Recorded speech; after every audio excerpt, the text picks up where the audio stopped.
The billboard read, "Are you preparing to meet Jesus?"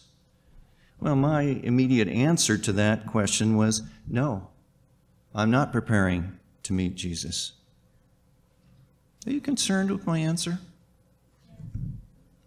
I want you to be very concerned, especially with what your answer would be.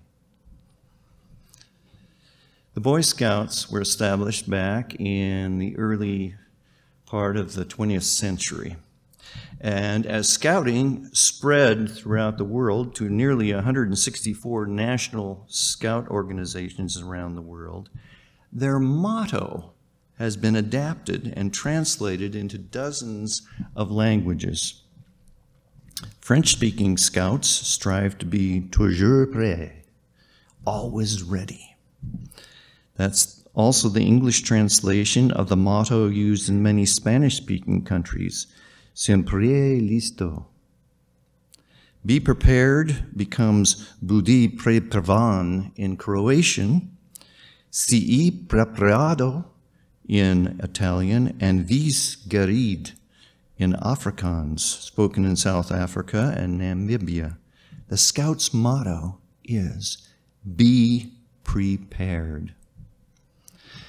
As a teenager, I became very interested in backcountry travel, and that interest has continued throughout my life. Books and maps are probably one of my favorite things. I have shelves and shelves of guidebooks and books that point towards a certain type of outdoor activity. Maps, I have, in the file cabinet, I have probably this much space in the just map after map after map. I love maps. And then I have a big stack of atlases. So I am always preparing for a trip. I love getting out in the out of doors. My brother and I joined the Washington Seventh-day Adventist Conference Outdoor Club when we were teenagers. He was 14, I was 17. We learned in seminars useful knots for outdoor travel, for mountain travel. My mom helped make us gear, bags for stuffing our sleeping bags into. We went to sales, secondhand stores, and found our packs and the proper footwear. And we learned that what we started out with, sweatshirts and t-shirts and jeans, were not the proper gear. We had to go to something that would keep us warm even if it was wet. And back in those days, it was wool. I still appreciate wool. I'm kind of famous in my family for my collection of wool shirts. I love Pendleton. Anyway, we found my brother and I pooled resources, we brought climbing gear. I still have the climbing rope we bought. I still have the crampons that I use for glacier travel. I still have the ice axe. We began attending training sessions for mountain travel. We devoured all the recommended books and handouts. And we enjoyed presentations by experts in glacier travel, rock climbing, survival skills, equipment handling, and that advanced to actual experiences, long hikes, backpacking, and rock climbing on practice walls. But then we went up in the mountains and began rappelling off cliffs after climbing them inch by inch. Glacier travel, I remember, with a memorable self-rescue. They put us down into a crevasse 30 feet down in, and we had to figure out a way of finding a way back up. And it was, as I recall, a very hot day on the outside of the crevasse. But you went down in the crevasse, it was like being let down into a freezer. And the the snow up on top, the ice was melting, so it was dripping on me. And we used what is known as a prusik knot. And it would slide up, and then we put our weight on it, it would hold our weight. And one by one, we slide our prusik knot foot slings up. And then we had another small rope around the main rope that we were climbing up. And I remember the 30 feet being a long, long way down in there, looking up at those faces peering down at me. But all this time, we were preparing for something. We were preparing for the goal, a climb of Mount Rainier. When the day arrived to head up the mountain, we were excited, a bit nervous, but really, we were confident. We had made the preparation. We had learned things. We had developed muscles. We had developed skills. As we climbed to 10,000 feet and pitched our tent at Camp Muir, we looked up as the sun went down and said, "That's where we're going. We're heading for the summit tomorrow." I don't remember getting very much sleep that night because at 2 a.m. we were awakened and began our final 4,000-foot climb to the summit. But I remember feeling prepared for the challenge.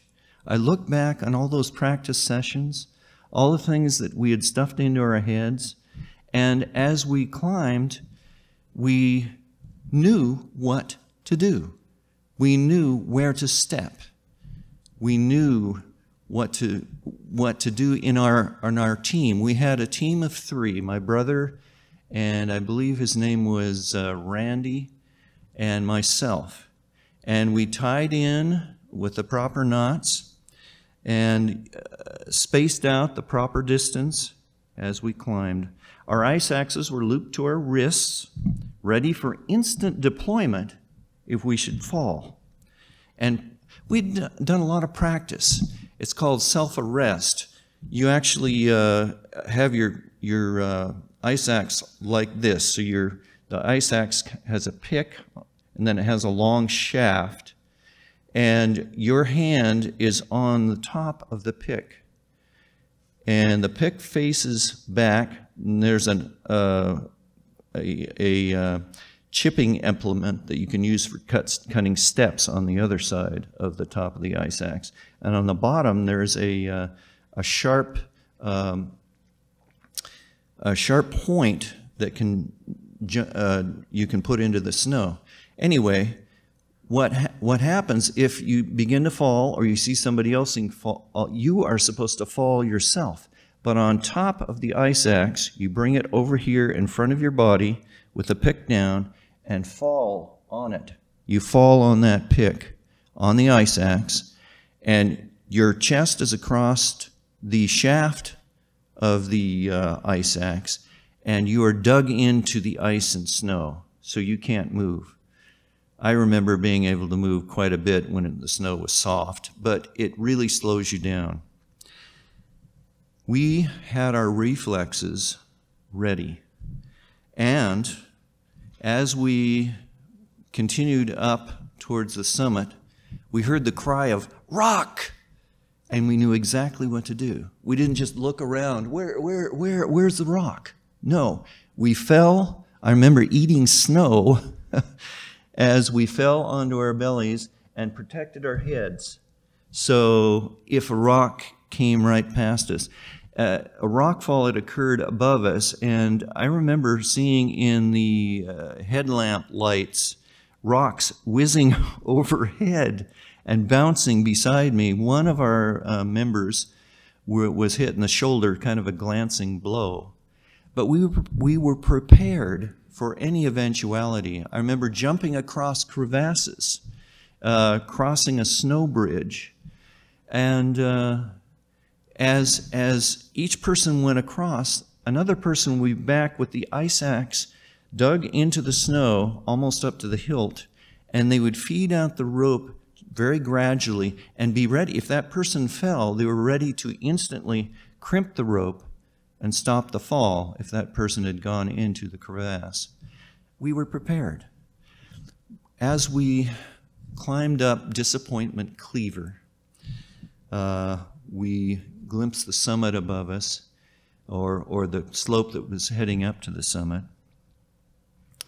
And the gray, icy surroundings started turning kind of pink at first as the sun arose, and then kind of an orange color, and then just a blinding white. And we were prepared. We stopped. We began applying sunscreen. Back then it was called clown white, or we used zinc oxide, and you smeared it all over and you looked like a clown.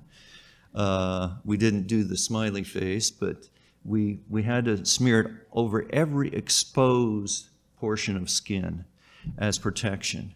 And then we put on our glacier glasses, sunglasses.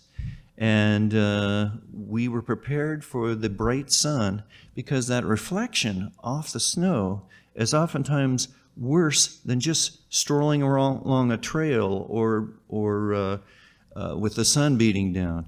So that sunlight coming down and then sunlight being reflected back up at you, we had to be prepared.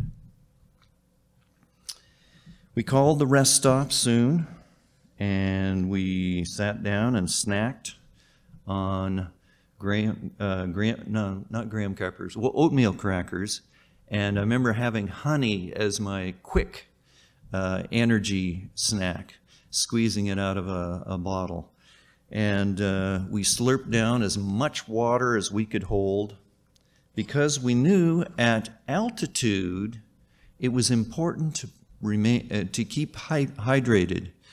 We continued our climb, and we found that the only way we could put one step in front of the other was to use the rest step.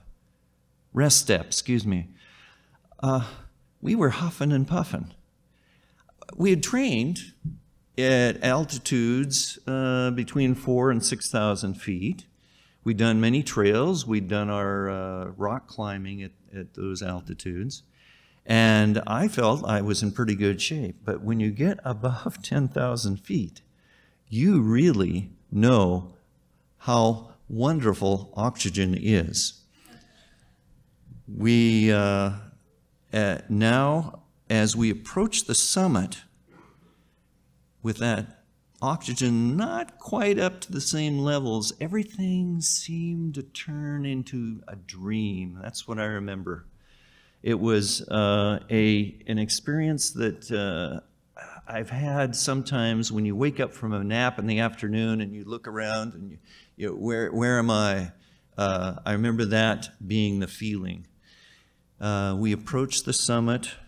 We looked, and it was a quarter of a mile across the summit crater to where the climbers' registry was. And down at my home, down near Puget Sound, I remember I could run a mile in under 8 minutes, 7 to 8 minutes. It took me an hour to go that quarter mile. It was just that, it was one step after another, one step after another. But I had my eyes fixed on that goal. I had prepared to reach that goal, the summit. My name is probably still up there. My brother Mark's name is probably still up there in the registry, unless they switch it out every once in a while. But the goal was to reach that summit. I remember smiling and laughing and hugging my brother. And, it was like, victory is ours. All the training experiences, and of course the actual climb, were thrilling and satisfying, but what has stuck in my mind was a list. It's called the 10 Essentials. Number 1, refers to navigation, and back then it was map and compass and altimeter. Nowadays you have GPS, you have satellite phones, it's amazing. But we were prepared to navigate. We had a headlamp plus extra batteries for navigating in the dark. We had sun protection, sunglasses, sunscreen, sun resistant clothing. First aid, we were ready for an injury. I remember we looked over the guy that had the shoulder, the rock to the shoulder, and he was able to continue. But we were prepared with a sling and a splint if we needed that. We always carried a knife. We always carried a knife. For a long time, I thought, oh, knives are just cool. But then I had a pack that was secondhand and rather worn, and I had that pack fall apart on me.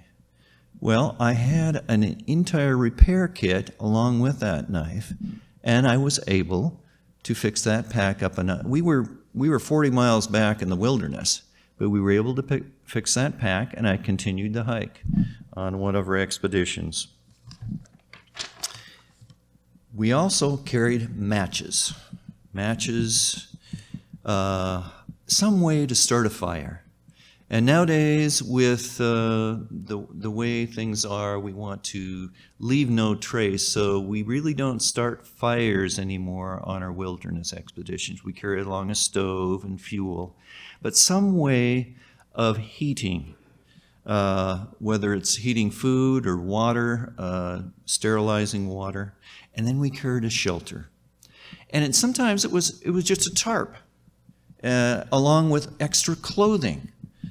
And we carried extra food, extra water. We went beyond what we thought was needed for that expedition as far as our supplies.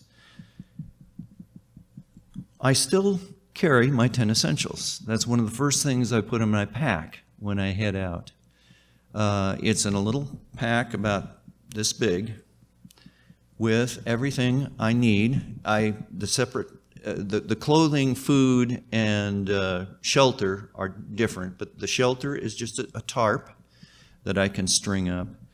But I look back to that, and could I have made it to the summit if I had just grabbed that secondhand pack, stuffed in the sweatshirt, and a couple extra shirts, and headed up there in my tennis shoes? No. I wouldn't have made it. I had to be prepared.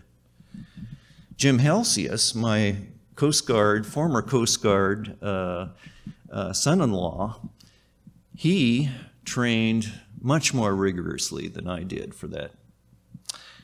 He told me about one time they were set onto an island, an Alaskan island, and they left them with the clothes on their back. They could bundle up with whatever they had, the clothes on their back. They had a box of matches and 3 packs of hot dogs. And they were left there for 3 days. And they had to learn to survive.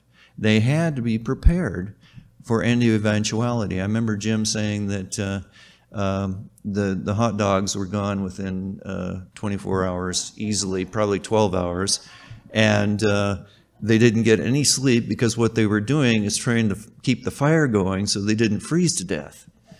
So it was wood gathering, sitting around the fire, trying to get warm, doing the rotisserie thing.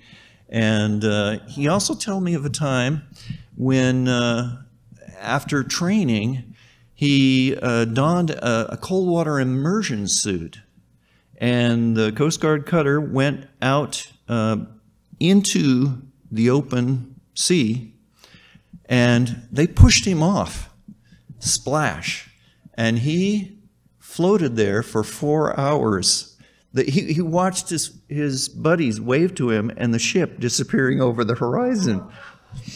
And he had to be prepared to deal with the situation.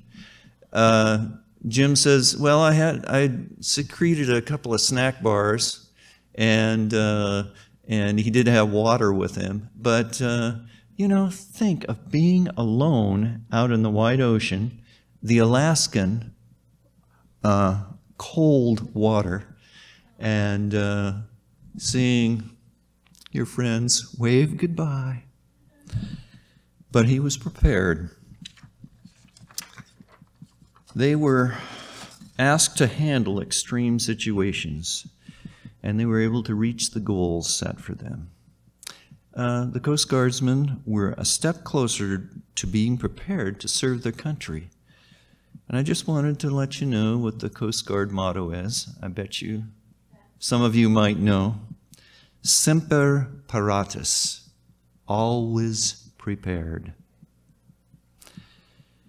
Training, experiencing, and preparing to reach the goal of a heavenly home with our Savior, that's why we are here. We have a list of 10 essentials. We have the 10 Commandments. And when we look at those, we realize our need of someone who can make the difference in our lives. The one who can fulfill every need, Jesus Christ.